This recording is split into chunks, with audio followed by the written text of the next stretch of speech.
But to be quite honest, and I can tell you all the way from the law students that I have on my caseload currently, all the way up to the doctors, all the way up to the stay-at-home moms, the number one thing I hear across the board is I don't get enough sleep.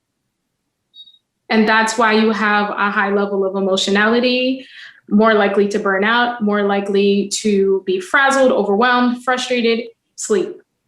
And doctors say it all the time. And we just kind of are like, I'm just going to keep going because I am really enjoying, but it makes a huge difference. It makes a difference when you get 5 hours of sleep versus 6 hours of sleep versus 7 hours of sleep versus 8 hours of sleep.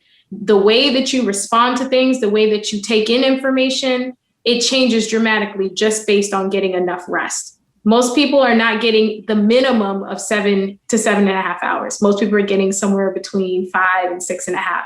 And it shows a difference. Like this past week, just to give you a brief example, I was talking to one of my law students today. And by the time she said hello, I said, what's wrong?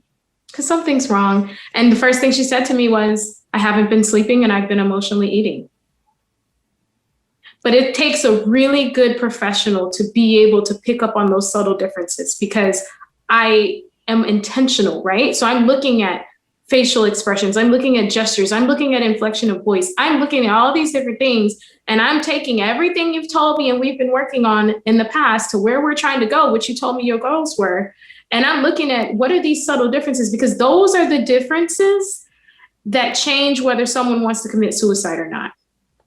Because that's when people feel connected to.